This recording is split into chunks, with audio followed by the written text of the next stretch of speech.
Welcome बच्चों. This is Prabhakar sir from UPS Kota Santur and you are watching Gyandeep program of DD Uttarakhand. चलिए बच्चों, नए lesson start करने से पहले हम जैसे हमेशा करते आए हैं एक माइंडफुल एक्टिविटी करेंगे. ठीक है बच्चों, तो सभी लोग आप लोग टीवी के सामने आ चुके होंगे. शांति से बैठ जाएंगे आप लोग. चलिए, स्मार्ट बोर्ड की तरफ देखिए. मैंने आपको एक कुछ दिए थे, असाइनमेंट दिया था. And what was that assignment? It was who am I, मैं कौन हूं. पहला दिया था मैंने आपको, I cure people when they are ill, जब बीमार रहते हैं तो मैं ठीक करता हूं. तो मैं कौन हूं? I am a doctor. Second is I am in charge of railway train, मैं रेलवे ट्रेन का इंचार्ज होता हूं. झंडी दिखाता हूं, लाल, रेड एंड ग्रीन. तो मैं कौन हूं? I am a guard, GUARD. Third one is I paint picture, मैं पिक्चर पेंट करता हूं, मैं पोर्ट्रेट्स पेंट करता हूं. तो मैं कौन हूं? I am a painter. Next is I grow crop, मैं धान उगाता हूं, फसलें उगाता हूं. मैं कौन हूं? I am a farmer. ठीक, चलिए, तो ये था हमारा एक छोटा सा असाइनमेंट. तो ठीक है बच्चों, आज हम एक नया लेसन स्टार्ट करेंगे. And this is on page number 71. The lesson is quality. ठीक बच्चों, now what is this lesson? ये कहानी जो है, ये दो जर्मन भाइयों की कहानी है जो क्या कहते हैं, जो जूते बनाते हैं और अपने काम में माहिर हैं. क्वालिटी से इन्होंने बिल्कुल भी कॉम्प्रोमाइज नहीं किया है. लेकिन आजकल मार्केटिंग का जमाना है, जहां एडवर्टाइजमेंट होता है, तो क्या ये कामयाब हो पाते हैं या नहीं हो पाते हैं? We will read the story, the quality. जो क्वालिटी का हिंदी मीनिंग इज गुण, खास बात क्या है इसमें? और ये जो कहानी लिखी है, ये लिखी है जॉन गैल्सवर्दी ने. So I will start. Can a shoemaker be called an artist? क्या एक जूते बनाने वाले को आर्टिस्ट कहा जा सकता है? कलाकार, आर्टिस्ट मीन्स कलाकार. Yes, if he has the same skill and pride, हाँ कहा जा सकता है यदि उस जूते बनाने वाले में भी वही कार्य कुशलता हो, वही गर्व हो, तो he can be called an artist. Any artist and the same respect for it too. जैसे बाकी लोगों को रिस्पेक्ट मिलती है, उसको भी वही रिस्पेक्ट मिलती है. Mister Gessler, German shoemaker settled in London. अब ये कहानी जो है, ये कहानी का जो मुख्य पात्र है वो है गैसलर, मिस्टर गैसलर. कहाँ है? जर्मन के रहने वाला है. और शूमेकर है वो, जो कहाँ बसा हुआ है? लंदन में बसा हुआ है. रहने वाला वो जर्मन का, लेकिन लंदन में बसा हुआ है. Is a perfect artist. Read the story to see how he devotes his life to his art. अपनी पूरी जिंदगी को किस प्रकार से वो क्या करता है? डिवोट करता है, इस कला में को समर्पित करता है. So I will start. I knew him from the days of my extreme youth. जो राइटर है वो कह रहा है कि मैं उससे कब से जानता हूं. आई knew him from the days of my extreme youth. जब से मेरा बचपन से मैं उसे जानता हूं. Because I know him from the days of my extreme youth, because he made my father's boot. क्योंकि वो क्या करते थे? मेरे फादर के जूते बनाते थे. He lived with his elder brother in his shop. अपने बड़े भाई के साथ रहते थे. कौन? Mister Gessler. Which was a small by street in a fashionable part of London. एक लंदन की एक छोटी सी गली में रहते थे. London in a fashionable part of London का जो एरिया था वो फैशनेबल तो था, लेकिन उस फैशनेबल लंदन के छोटी सी गली में रहता था। कौन? जिसकी बात कर रहे हैं मिस्टर गैसलर, जो कि क्या है, एक शू मेकर है। The shop had a certain quiet distinction. उस शॉप का एक कोई पहचान, मतलब कोई बहुत अच्छी पहचान नहीं थी, शांति थी। The shop had a certain quiet distinction. There was no sign upon it other than the name of Gessler's brothers. सिर्फ छोटी सी दुकान थी, गली में दुकान थी, बहुत तड़क भड़क नहीं थी दुकान में, सिर्फ एक छोटा सा नाम लिखा हुआ था उस दुकान के ऊपर। और क्या नाम था वो? गेस्लर्स ब्रदर्स के नाम से वो दुकान थी। And in the window a pair of boots. उसी दुकान में की जो विंडो थी, शोकेस जो होता है, उसमें कुछ जूते रखे हुए थे। पेयर ऑफ बूट्स, कुछ, बहुत ज्यादा नहीं, थोड़े से। He made only what was order. जो शू मेकर था, जूते बनाने वाला था, वो वही, ज्यादा नहीं बनाता था। He made only what was order. जो लोग उसको ऑर्डर करते थे कि भाई मेरे लिए दो जोड़ी बना दो, 3 जोड़ी, तो वही वो बनाता था और वो अपने किसमें, विंडो में रख देता था। And what he had made never fit. हमेशा क्या करता था, जो जितने भी जूते बनाए उसने, सब के सब वो लोगों पर फिट आते थे। To make boots, such boots as he made, seem to me then and still seems to me mysterious and wonderful. आज भी the writer is saying said that those shoes were the best one. ठीक, कभी भी ऐसा नहीं हुआ कि वो किसी के पाँव में फिट ना होते हों। And those were mysterious, रहस्यमय थे वो, वंडरफुल थे वो, शानदार थे वो, तब और आज। Then and still seems to me, मतलब पहले भी और अभी भी, they were the best shoes that he made. I remember well my shy remarks. One day, एक दफे मैं उसकी दुकान में गया, राइटर इज सेइंग, शाई रिमार्क्स, शर्मिले से मैंने कुछ कह दिया उसको, टिप्पणी कर दी मैंने। क्या कहा मैंने? While stretching out to him, मैंने अपने पांव आगे करे, क्योंकि जब आप देखो शूमेकर के पास जाते हो तो क्या करता है, आपका नाप लेता है, तो उसके पास एक टेबल होता है, उसमें क्या करना, पांव रखना पड़ता है।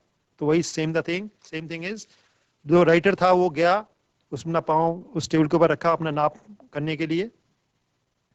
Stretching out to man of my youthful foot, isn't it a awful hard to do, Mr. Gessler?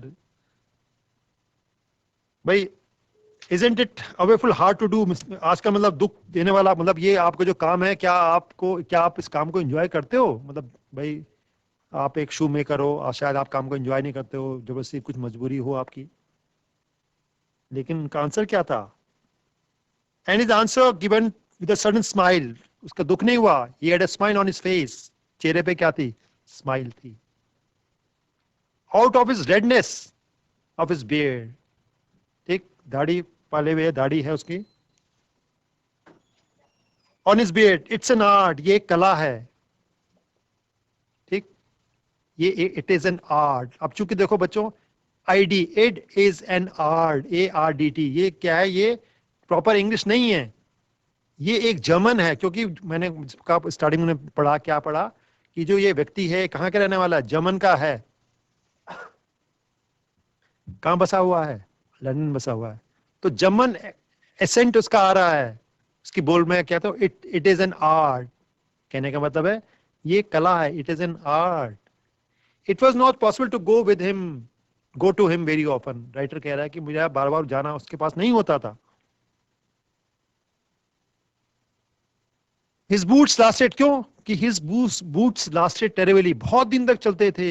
जो जूते बनाता था वो काफी टाइम तक चलते थे। Having something, ठीक बच्चों, नेक्स्ट पेज।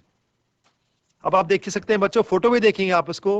राइटर है, स्मार्ट सा है, he is in front of the shop, Gessler's brothers की शॉप है वो।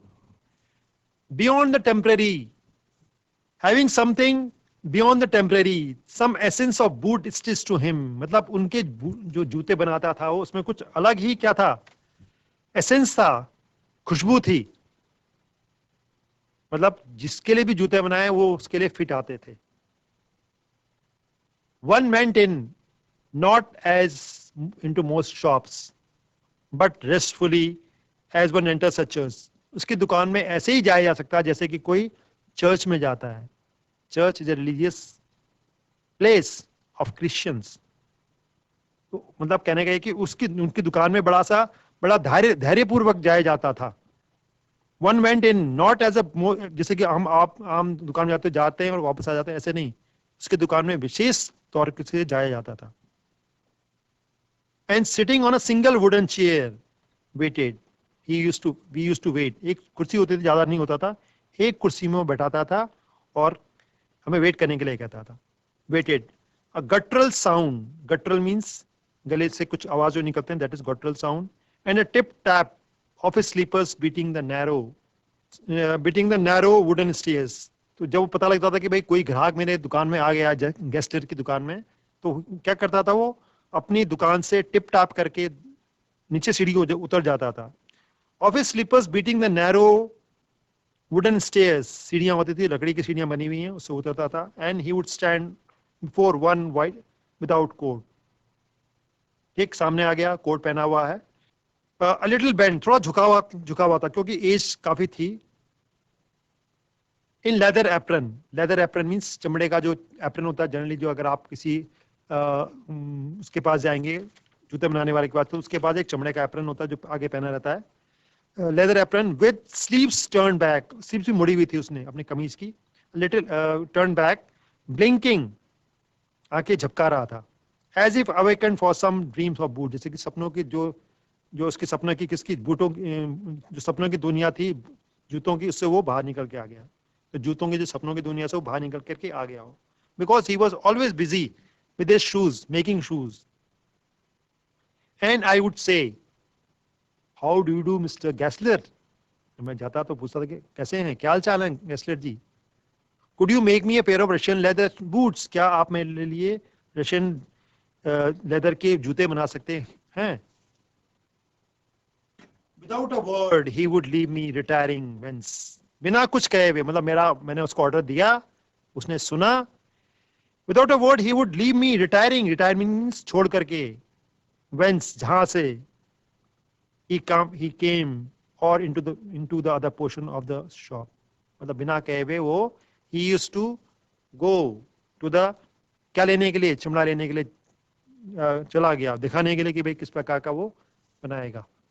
चलिए, coming to the next page में हम देखेंगे बच्चों, page number 73. So into the other portion of the shop and I would continue to rest in the wooden chair. जब तक वो अपने क्या लेने जा रहा है, वो चमड़े का लेना जा रहा है, तब तक वो कहता था आप कंफर्टेबली बैठो यहाँ पर. And I would continue to rest in the wooden chair, inhaling means सुगंध, the essence of his trade. Trade means जो उसका काम था. And what was his work was to make shoes. ठीक, मैं वहां बैठ करके जो उसका जो जूतों की सुगंध या दुर्गंध जिसे भी कहते हैं उसको लेता रहता था वहां बैठ करके. सून ही वुड कम बैक, लेके आ जाता था. Holding in his hand a piece of golden brown leather. हाथ में क्या पकड़ा हुआ है, गोल्डन ब्राउन लेदर पकड़ा हुआ है.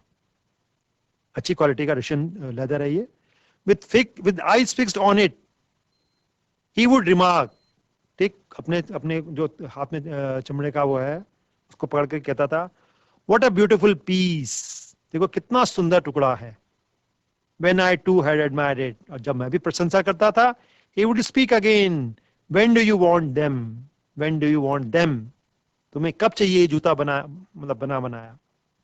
And I would answer, मैं कहता था, oh, as soon as you are conveniently can. जब आपको आराम से लगे, मतलब आराम से आप जूते को बना लें, मुझे तब आप उसको दे देना. He would speak again. When do you want them? अरे कब चाहिए तुमको? And he would answer, oh, as soon as you are conveniently can. And he would say, tomorrow fortnight. कल से 15 दिन के बाद दे दूं. Tomorrow fortnight. Or if he were his elder brother. और उसका अगर बड़ा भाई होता तो क्या कहता, I'll ask my brother. मैं अपने भाई से पूछूंगा. क्योंकि जो शॉप है वो किसी की है, गेस्टलेस ब्रदर्स की है, तो दो भाई हैं समझ लो. Then I would murmur. Murmur means बुदबुदाना. ठीक, और मैं कहता था, बुदबुदाता, thank you. Good morning, Mr. Gessler. Good morning. He would reply, still looking at his leather in his hand. हाथ में वो लेदर पकड़ा हुआ, क्योंकि उसको चिंता होती थी कि मैं जल्दी जल्दी अपने ग्राहक का जो डिमांड है उसको पूरी करूं. And as I moved to the door, I would hear the tip tap of his slippers going up the stairs to his dream of boots. मतलब उसने ऑर्डर लिया and I would hear the tip top, वापस दोबारा मैं उस जो सीढ़ी चढ़ने की आवाज की जो टिप टॉप थे वो सुनता था, ऑफ हिज स्लीपर्स, जो चप्पलों की आवाज, when going up the stairs means अपनी सीढ़ियों वापस वो सीढ़ियां चढ़ जाता था। कहां पर? To his dream of boots, जूतों के सपनों की दुनिया में चला जाता था। कौन? Mister Gessler. चलिए नेक्स्ट पेज करते हैं, page number 74। I cannot forget the day on which I had occasion to say to him. मैं एक दिन कभी नहीं, वो कह रहा, राइटर कह रहा है कि मैं उस दिन को कभी नहीं भूल सकता। I cannot forget the day on which I had occasion to say to him, Mr. Gaster, that last pair of boots creaked, you know. एक दफा मैं भूल नहीं सकता, एक घटना, एक घटना के बारे में बात कर रहा है कि मैं एक दफे गेस्टर के पास गया अपना जूता दिखाने के लिए कि that last pair of boots creaked, you know, अरे आपका जो जूता जो दिया था आपने जूता मुझे, वो टूट गया है, वो चरमरा रहा है, क्रैकिंग साउंड हो गई है उसमें। There was a complaint. He looked at me. उसने मुझे बड़े गौर से देखा। For a time without replying, as if expecting me to withdraw or qualify the statement, and then said, he looked at me, मेरी तरफ देख रहा है, बड़े गौर से देखा, without replying, कोई जवाब नहीं दिया, as if expecting me to withdraw or qualify the statement, क्योंकि वो चाहता था कि जो मैंने कहा है उन शब्दों को मैं वापस ले लूं या उन शब्दों को मैं कुछ चेंज करूं। And then said, it shouldn't have creaked. It did, I am afraid. नहीं, ये नहीं भैया, उनकी तो क्या नहीं होना चाहिए, चरना टूटना तो नहीं चाहिए। मतलब उसको इतना कॉन्फिडेंस था अपने बनाए हुए जूतों पे। लेकिन राइटर ने कहा नहीं, it did, I am afraid, ये डर है कि शायद नहीं, लेकिन हुआ है। You got them wet when before the day, you got them wet before they found themselves, शायद वो भीग गए होंगे। आई डोंट थिंक सो, कि नहीं, तो राइटर कहता कि नहीं वो तो ठीक थे, मैंने तो ठीक प्रकार से पहना, कोई दिक्कत नहीं हुई। And that he lowered his eyes as if hunting for memory of those boots. ठीक, फिर उसने क्या कहा, अपनी आंखें नीचे कर ली उन जूतों की तरफ। And he lowered his eyes, आंखें नीचे कर ली, as if hunting means खोजते हुए, for memory of those boots, देखने का भाई वो बूट्स जो उसने बनाए हैं कब बनाए होंगे, क्या बनाए होंगे। I felt sorry I had mentioned this grave thing. Send them back, he said. I will look at them. ठीक है, वो जो जूते हैं तुम्हारा जो क्रिक कर रहे हैं उनको क्या कर दो, वापस भेज दो मुझे, मैं देखूंगा उनको। Some boots, he continued, are bad from birth. If I can do nothing with them, I take them off your bill.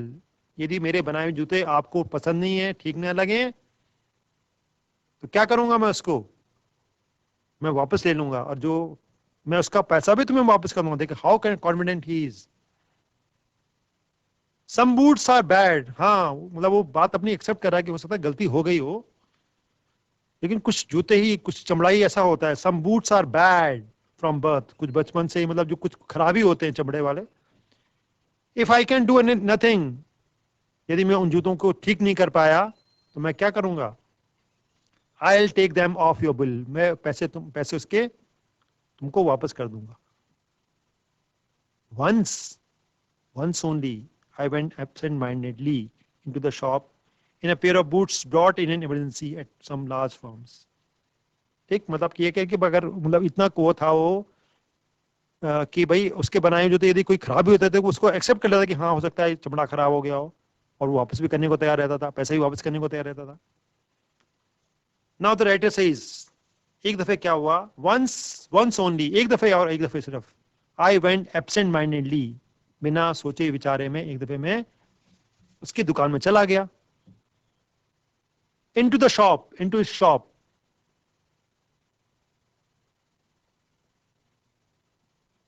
okay, into his shop in a pair of boots brought in an emergency में मैं उसके यहाँ चला गया। At some large firm, मैंने वो जूते पहने लेकिन वो उसकी दुकान के नहीं थे, किसी और दुकान के थे.